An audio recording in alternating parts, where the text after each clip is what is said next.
Hello बच्चों, now let's read the question. The question is, what is average molecular mass of dry air, a mixture of 78% nitrogen and 22% oxygen. So इस question में हमें जो है mixture बताना है dry air का, जिसमें हमें दो गैसेस दी हुई है, nitrogen and oxygen with percentage.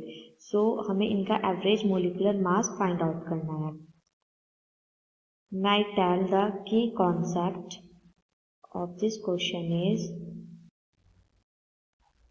find the key concept of this question is find the average molecular mass.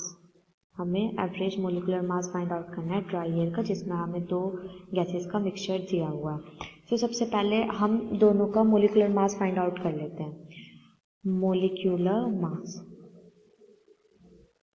जो मोलिकुलर मास है हमारा नाइट्रोजन दिया हुआ, नाइट्रोजन का जो एटॉमिक मास होता है ओनली नाइट्रोजन का 14 इंटू 2, ये हो जाएगा मेरे पास 28 ग्राम पर मोल.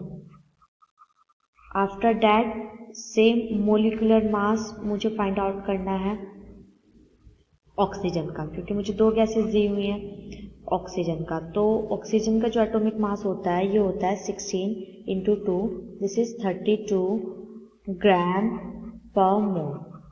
ये मुझे गिवन है, मतलब ये मैंने फाइंड आउट करा. उसके बाद मुझे निकालना है इनका अप्रॉक्सीमेटली मोलिकुलर मास, इनका एवरेज मोलिकुलर मास मुझे फाइंड आउट करना है कि इनका एवरेज मोलिकुलर मास कितना होगा. एवरेज मोलिकुलर मास. So average molecular mass find out करने के लिए जो फॉर्मूला रहेगा वो सबसे पहले मोलिकुलर मास ऑफ नाइट्रोजन, जो मोलिकुलर मास नाइट्रोजन का है वो मेरे पास 28 मल्टीप्लाई बाय मास परसेंट, जो मुझे क्वेश्चन के अंदर गिवन है.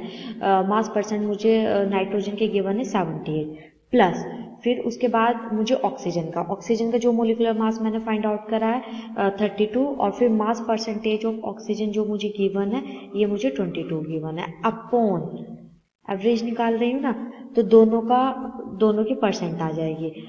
मास percent of nitrogen plus mass percent of oxygen. जब मैं इनको सॉल्व करूँगी तो मेरे पास जो आंसर आ जाएगा 28.88 ग्राम पर मोल आ जाएगा. This is the average molecular mass of dry air. Hopefully understood very well. Thank you.